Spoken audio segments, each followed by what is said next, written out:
18세기 중반 서울엔 독서 열풍이 불었습니다. 하지만 책값이 너무 비싸서 서민들이 사서 읽기엔 부담스러웠습니다.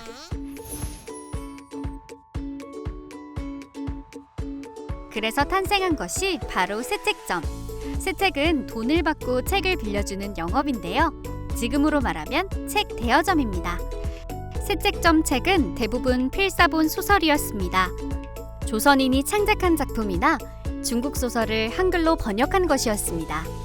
주된 독자층은 글을 아는 양반과 여성들이었습니다. 새책은 담보를 맡기면 책을 빌리고 돌려줄 때 책값의 10분의 1 정도를 대여료로 내는 방식이었습니다. 담보 물품은 노트발, 은비녀, 담요 등 다양했습니다. 새책 소설이 어찌나 인기가 있었던지 부녀자들이 책을 빌려보느라 가산을 탕진한다는 비판이 일 정도였습니다. 새책은 여러 사람이 빌려봤기 때문에 질 좋은 종이를 사용했습니다. 표지는 3배로 싸고 책장마다 들기름을 발라 질기게 만들었습니다. 글자가 닳지 않도록 책장을 넘기는 부분엔 몇 자를 생략했습니다. 새책 주인은 이익을 극대화하기 위해 책을 여러 권으로 쪼개 장편을 만들고 결정적 장면은 다음 권에 넣는 상수를 부렸습니다. 불만이 쌓인 독자들은 책에 낙서나 음화, 욕설을 남겼는데요. 새책업자도 답글로 맞섰습니다. 요즘 인터넷 댓글과 비슷하죠?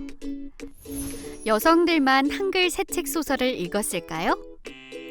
상품 경제가 발달하고 화폐가 통용되자 19세기에는 신분에 관계없이 돈 있는 사람이면 여가 생활로 소설을 빌려 읽는 시대가 되었습니다. 새책이 한글 활성화에 큰 기여를 하게 된 것이죠. 그렇다면 글을 모르거나 책이 비싸서 살 수 없는 사람들은 어떻게 했을까요? 책 읽어주는 노인 전기수의 낭독을 들었습니다. 전기수는 책을 암기한 후 연기를 곁들여 실감나게 들려주는 낭독의 달인입니다. 전기수는 저작거리, 담배가게, 다리 밑을 돌며 이야기 보따리를 풀었습니다. 노련한 전기수는 낭독을 하다가 결정적 장면에 이르면 갑자기 멈춥니다. 궁금해서 애가 타는 청중이 앞다투어 돈을 던지면 그제야 이야기를 이어갑니다. 이것이 전기수가 돈을 긁어 모으는 기술, 요전법입니다. 전기수의 뛰어난 낭독 솜씨 때문에 사건이 벌어진 적도 있었습니다. 종로 담배가게에서 전기수가 소설 인경업전을 낭송 중이었습니다. 갑자기 청중 하나가 입에 거품을 문 채 담배 써는 칼로 전기수를 공격했습니다. 현실을 잊게 만들 만큼 빼어난 전기수의 연기에 흠뻑 빠지는 바람에 생긴 비극이었죠. 새책점이 서울에만 있었던 것과 달리 전기수는 전국을 누볐는데요. 능력이 뛰어난 전기수는 부잣집의 초청을 받아 이야기를 구현했습니다. 규방에 드나들기 위해 전기수는 여자로 변장을 하거나 의원, 화장품 비녀 등을 파는 박물장수 행세도 했답니다.